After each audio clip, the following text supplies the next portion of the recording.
Hello friends, स्वागत करती हूँ मैं माया अपने यूट्यूब चैनल भोपाली माया ब्लॉग पर। आप सब लोग का कैसे हैं? आप सब लोग, आई होप आप सब लोग बहुत अच्छे होंगे, बहुत खुश होंगे, बढ़िया होंगे। तो चलिए, आज के इस ब्लॉग में मैं बस आप लोगों से बात करने आई हूँ। अपने बारे में कुछ मैं बातें करूँगी। आज का दिन मेरी लाइफ का, मतलब 1 साल पहले आज के दिन मेरे साथ क्या हुआ था। आज के दिन मेरे साथ कुछ ऐसी चीज़ की शुरुआत हुई थी जिससे मेरे अभी तक का सफ़र जो मेरा लाइफ का था वो एक मतलब फिज़िकल पेन से भरा हुआ है। और मेंटली भी मैं बहुत ज़्यादा डिस्टर्ब हूँ। और हाँ, ठीक है, काफ़ी ज़्यादा मैं अपने आप को पॉजिटिव रखती हूँ, पॉजिटिव सोचती हूँ, तो ठीक है। तो 1 साल पहले मैं बताना चाहती हूँ कि मेरे साथ आज के दिन क्या हुआ था, जिससे मेरी लाइफ पूरी चेंज हो गई।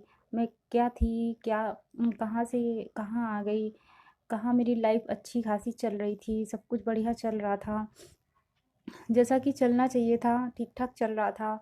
इतनी ज़्यादा प्रॉब्लम नहीं थी जितनी ज़्यादा मुझे आज लग रही है। मैंने अपने लाइफ में बहुत ज़्यादा संघर्ष किए हैं, बहुत ज़्यादा मेहनत की है और बहुत बहुत बुरे-बुरे दिन देखे हैं। बस ऊपर वाले की कृपा से मैं बहुत सारी ऐसी तकलीफ़ों से निकल के आई हूँ। शायद वो मेरे माँ-बाप के अच्छे कर्म हैं, मेरे कुछ अच्छे कर्म होंगे जिनसे मैं बचकर निकली हूँ। और लेकिन कभी-कभी समझ में नहीं आता है कि बार-बार भगवान इतनी परीक्षा क्यों लेता है, कि जो हम नहीं चाहते हैं, जो हम सोचते भी नहीं हैं, हमारे साथ वैसा हो जाता है। तो पता नहीं पूर्व जन्म का कुछ कर्म ऐसे थे या कुछ, पता नहीं। आई थिंक मुझे याद है कि मैं इस जन्म में तो मैंने किसी का बुरा नहीं किया, किसी का बुरा नहीं सोचा। जो मेरे साथ हो रहा है उस हिसाब से मैं मानती हूँ ऐसा, कि कहते हैं ना कि हमारे साथ बुरा होता है तो हमने मतलब बदले में आपके साथ बुरा ही होता है, तो हमने किसी के साथ बुरा किया हो। तो इस जन्म का तो मैंने किसी के साथ बुरा नहीं किया। और मैं भी इंसान हूँ, मुझसे गलती हुई होंगी, बहुत गलती हुई होंगी, लेकिन गलतियों की, हर इंसान से गलती होती है। लेकिन इतनी इतनी बड़ी सज़ा जिसकी मिले वो गलती नहीं होती है। गलती को सज़ा तो गुनाहों की मिलती है, गलती की तो माफ़ी होती है ना। तो बस कभी कभी ऐसे ख्याल दिमाग में आते रहते हैं। तो चलिए, मैं वीडियो को ज़्यादा लंबा नहीं करूँगी। मैं आज के दिन मेरे साथ क्या हुआ था, रोज़ की तरह फ्रेंड्स, मैं सुबह उठकर घर का काम कर कर नहा धोकर ऑफिस के लिए जा रही थी। ऑफिस गई, मुझे रास्ते से ही पेट में हल्का हल्का पेन हो रहा था, जो कि ऐसा पेन हो रहा था जो मुझे बहुत अजीब लग रहा था। एकदम से डर सा लग रहा था कि ऐसा मुझे दर्द हो रहा है, कहीं बढ़ ना जाए, ये चीज़ हो रही थी। तो मुझे समझ में नहीं आ रहा था। मैं सोच रही थी कि छुट्टी लेकर ना मैं घर चली जाऊँ, कहीं प्रॉब्लम बढ़ नहीं जाए, फिर मैं क्लिनिक में क्या करूँगी, एकदम से छुट्टी भी नहीं मिलेगी। और क्लिनिक जाना भी ज़रूरी था कि क्योंकि एकदम से छुट्टी भी नहीं ले सकते हैं ना। इस वजह से मैंने सोचा चलो ठीक है, जाती हूँ, अब जो होना होगा होगा, काम करूँगी, पेन किलर लेकर के खा लूँगी डॉक्टर से पूछ करके, तो शायद ठीक हो जाए। कुछ नहीं होगा, ऐसे ही होगा। मैं क्लिनिक गई, थोड़ी देर बैठी वहाँ पे, अपना जो काम था, जो एक मैम थी, पीसी थी, जो रिसेप्शनिस्ट थी, वो नहीं आई हुई थी, छुट्टी पर थी। मैं थी क्लिनिक पर उस दिन और डॉक्टर थी, हम 2 लोग ही थे। वैसे तो 4 से 5 एम्प्लॉई एक क्लिनिक में रहते थे, बट उस दिन बाकी के लोग छुट्टी पर थे। मैं थी और डॉक्टर थी। डॉक्टर भी नई थी, तो उनको भी ज़्यादा कुछ मालूम नहीं था, उनकी भी ट्रेनिंग चल रही थी। तो सब कुछ मुझे डॉक्टर को बताना पड़ता था, समझाना पड़ता था, पेशेंट वगैरह वगैरह जो भी वहाँ के जो भी काम थे। तो मैं बैठी थी, थोड़ी देर बाद एक पेशेंट आती हैं जिनकी थेरेपी थी। मैं पंचकर्मा थेरेपिस्ट थी, मैं थेरेपी करती थी।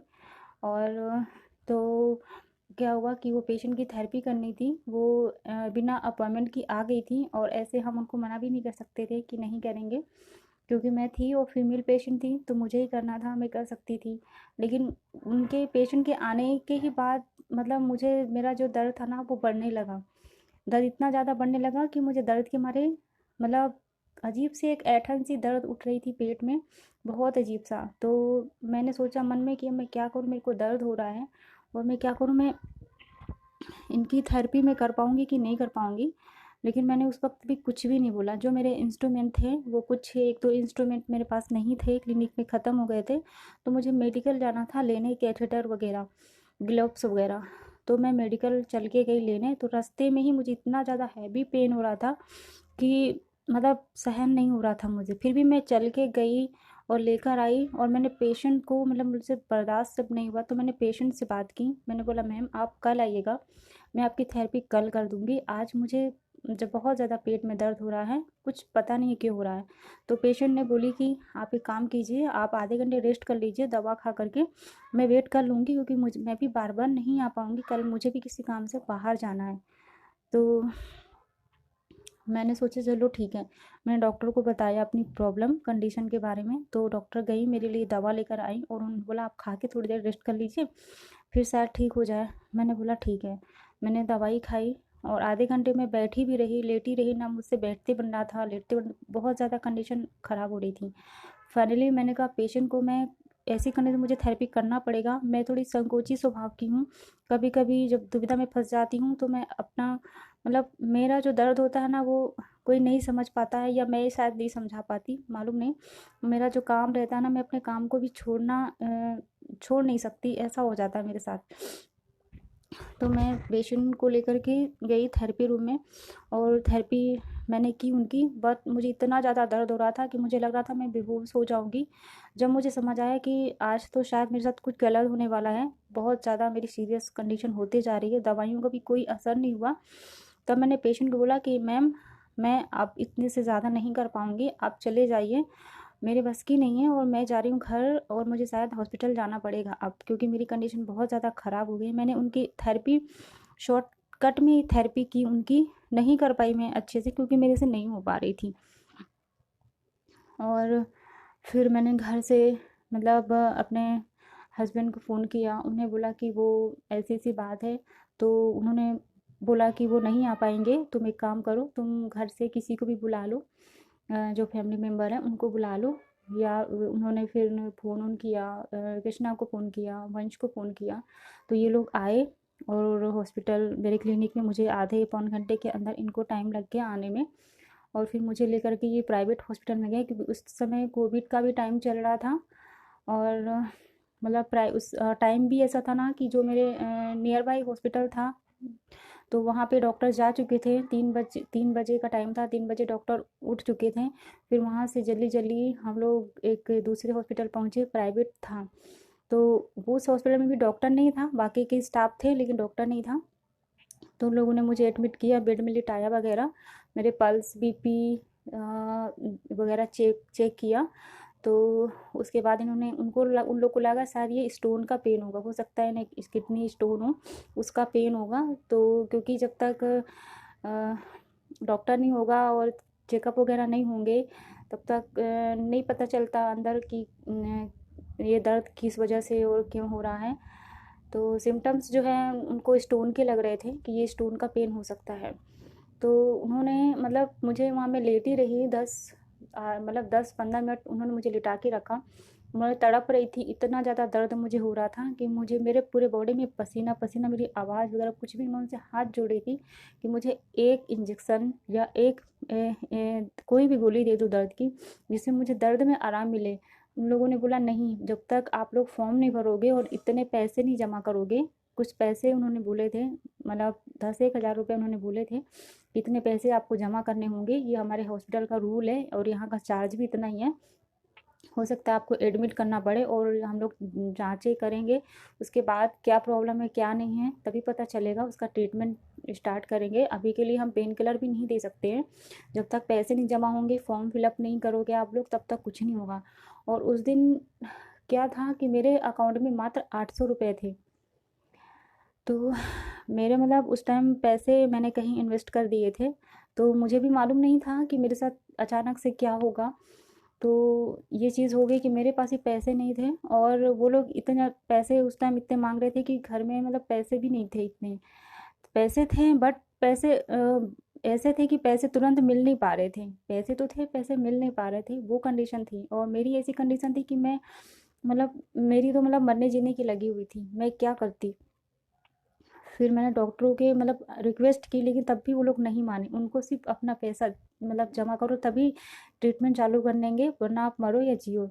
जब मैंने देखा कि यहाँ पर तो बहुत मतलब मैं मर भी जाऊँगी तो ये लोग कुछ भी नहीं करने वाले हैं, 1000-2000 लेके भी ये लोग इलाज नहीं करेंगे। तो उस टाइम पे मैंने सोचा चलो मुझे अभी तो मतलब मैं सरकारी में दिखा देती हूँ एक बार इमरजेंसी में। फिर मैं वहाँ से उठी, मैंने वंश को बोला कि तुम भैया को बुलाओ, मुझे सरकारी हॉस्पिटल में लेके चलो। अभी के लिए तो करते हैं कुछ, फिर बाद में देखते हैं जो भी डॉक्टर वहाँ पे बोलेंगे फिर उस हिसाब से करेंगे। फिर वहाँ से मेरे को ये लोग लेके गए हॉस्पिटल, सरकारी हॉस्पिटल लेके गए, जेपी हॉस्पिटल, जहाँ पे वहाँ पे तुरंत उन लोगों ने एडमिट किया और देखा बीपी चेक किया, बाकी मतलब जो डायग्नोस करते हैं तो किया। और उसके बाद फिर मुझे इंजेक्शन दिए, 2 इंजेक्शन दिए, तब भी मुझे रिलीफ नहीं मिला। दर्द में बिल्कुल भी नहीं मिल रहा था, आधे घंटे हो गए थे और मैं वैसे ही तड़प रही थी। फिर वहाँ पे जब डॉक्टर ने दोबारा देखा मैंने कि कंडीशन अभी सुधार नहीं हो रहा है, तब उन्होंने एक बॉटल चढ़ाई और फिर इंजेक्शन लगाए, तब जाके मुझे 1 घंटे बाद तब जाके दर्द में आराम पड़ा। करीब रात को 8 साढ़े आठ बज गए थे हॉस्पिटल में। तब डॉक्टर ने बोला अभी आपको ठीक लग रहा है? मैंने कहा हाँ ठीक लग रहा है। तो उन्होंने बोला अगर आप एडमिट होना चाहो तो आप जो है अभी रुक सकते हो रात में। लेकिन मैं रात में वहाँ हॉस्पिटल में नहीं रुकना चाहती थी, मुझे बहुत ज़्यादा डर लग रहा था और घर में भी कोई नहीं था काम करने वाला। एक तरफ मुझे जॉब की भी टेंशन थी कि मुझे क्या हो गया है और कितने दिन मुझे हॉस्पिटल में लगेंगे, अब क्या होगा, ये दर्द किस चीज़ का था, क्यों था, कुछ समझ भी नहीं आ रहा था। और मैं जॉब भी कर रही हूँ, मुझे जॉब भी नहीं छोड़ना है, मुझे जॉब भी करना है, मेरे हेल्थ में क्या इशू हो गया है, बहुत सारे चीज़ें दिमाग में आती हैं। तो हुआ कुछ मतलब फिर हम लोग घर आ गए थे। डॉक्टर ने बोला कभी भी इमरजेंसी हो तो आप लोग एम्बुलेंस बुला सकते हो, आ सकते हो। तो मैंने बोला ये ठीक है, अगर लगेगा तो फिर अपन आ जाएंगे, बट मुझे यहाँ रात में एडमिट नहीं होना है, मुझे बहुत ज़्यादा डर भी लग रहा था। तो हम घर आए और घर आने के बाद दूसरे दिन डॉक्टर वहाँ पे काफ़ी सारे जांचें लिखी थी। सबसे पहले सोनोग्राफी करवानी थी, जो कि सोनोग्राफी दूसरे दिन सोनोग्राफी करवाई। सोनोग्राफी करवाने के बाद फिर मतलब वहाँ मैंने सरकारी हॉस्पिटल था, वहाँ मुझे नहीं दिखाना था क्योंकि वहाँ पे बहुत ज़्यादा लाइन लगानी पड़ती है, बहुत ज़्यादा भीड़ होती है। मैंने सोचा अपनी जाँचें जो है मैं किसी प्राइवेट डॉक्टर को दिखा दूँ, कंसल्ट कर लेती हूँ क्या है क्या नहीं है।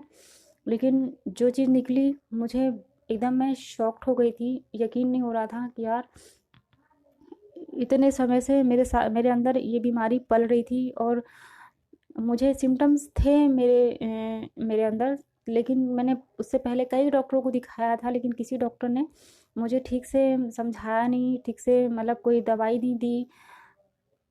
तो मैं भी नहीं समझ पाई, वो चीज़ इतनी ज़्यादा बढ़ गई थी कि मैं बता नहीं सकती हूँ। जब मेरी सोनोग्राफी की रिपोर्ट आई, मैं प्राइवेट एक दूसरी डॉक्टर के पास गई, उनको दिखाया। तब वो डॉक्टर ने देखा तो वो एकदम से मेरी जो कुछ पुरानी भी रिपोर्ट थी वो रिपोर्ट भी मैं लेके गई थी। जब उन्होंने देखा तो उन्होंने मुझे 2 साल पहले मतलब उससे 2 साल पहले 2018 में मैंने सोनोग्राफी कराया था, तो मुझे पीसीओडी की शिकायत थी, मेरे लेफ्ट ओवरी में पीसीओडी की शिकायत थी, जो कि बहुत बहुत ज़्यादा छोटी थी। तब डॉक्टर ने बोला था कि इसमें किसी भी ट्रीटमेंट की ज़रूरत नहीं है, ये अपने आप ठीक हो जाता है, ऐसा ऐसा जो भी है ठीक हो जाता है। तो उसके बाद मैंने कभी सोनोग्राफी नहीं करवाई दोबारा। 2 साल बाद ये चीज़ अचानक से मेरे साथ हुई और वही चीज़ जो है इतनी ज़्यादा एक सिस्ट का रूप ले लेती है, एक गांठ बन जाती है। 11 mm की 11 mm की गांठ बन चुकी थी मुझे, 11 mm या 9 mm ऐसे ही कुछ थी। तो बहुत बिग साइज़ था वो। और डॉक्टर ने देखा तब मेरे पेट में मतलब स्वेलिंग भी आ गई थी, बहुत ज़्यादा दर्द था। वो पेट के अंदर ही ट्विस्ट हो चुकी थी, अपनी जगह से दूसरी जगह पे वो सरक चुकी थी, क्योंकि मेरा काम ही ऐसा था, घर में भी काफ़ी काम होता था मुझे और क्लिनिक में भी काम होता था, बहुत ज़्यादा मेहनत हो जाती थी। इस वजह से वो अपनी जगह से हट हट गई थी, इसलिए मुझे इतना ज़्यादा पेन हो रहा था, असहनीय दर्द समझ लीजिए। मैं फिर उसके बाद जो जांचें मेरी स्टार्ट हुई, एक डॉक्टर चेंज किया, फिर मैंने दूसरा डॉक्टर चेंज किया, कई लोगों से बात की, कई डॉक्टरों से बात की कि ये दवाइयों से सही हो जाए। सारे डॉक्टरों ने फाइनली मुझे यही बोला कि इसकी सर्जरी होगी।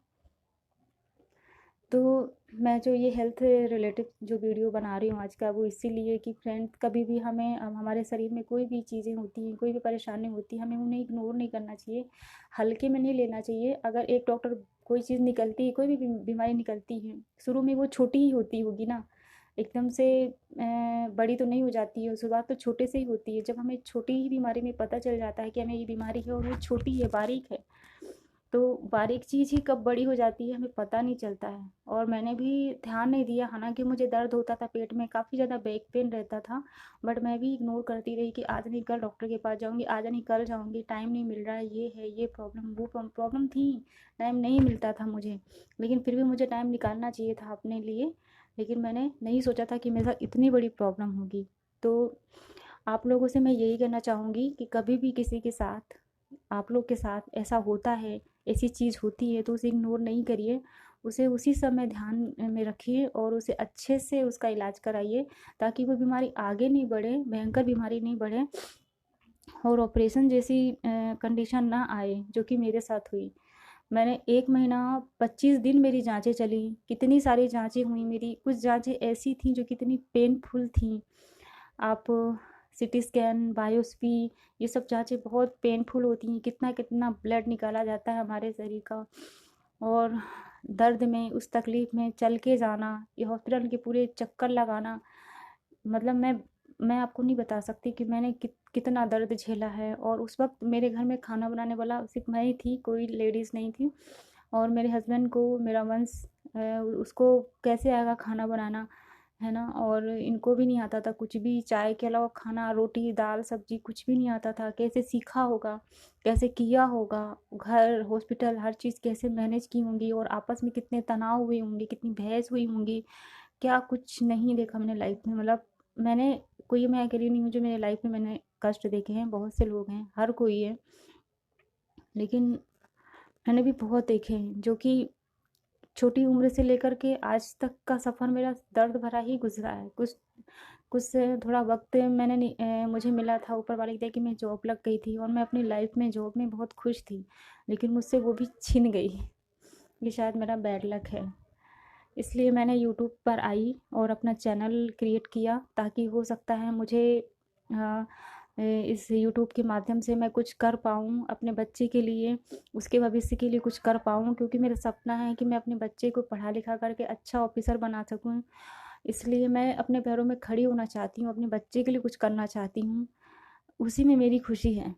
शारीरिक तौर पर मैं जॉब नहीं कर पाऊँगी, मेरे लिए जॉब करना, अब मेरे शरीर में बहुत सारी प्रॉब्लम्स हैं, जो कि शारीरिक मेहनत में ज़्यादा काम वगैरह नहीं कर पाती हूँ अभी, और करती हूँ मतलब, लेकिन जॉब जॉब और घर दोनों चीज़ें मैं मैनेज नहीं कर पाऊँगी। इस वजह से मैं यूट्यूब पर आई कि हो सकता है यूट्यूब पर मेरी कोई मतलब आप लोग की दुआओं से, जनता की दुआओं से, आप लोग का प्यार सपोर्ट अगर मिलेगा, तो हो सकता है मैं आगे कुछ बढ़ पाऊँ और अच्छे अच्छे वीडियो लाने की कोशिश करूँगी फ्रेंड्स। मैं करना चाहती हूँ, बट कभी कभी मूड ही नहीं करता है, मन बहुत उदास सा रहता है।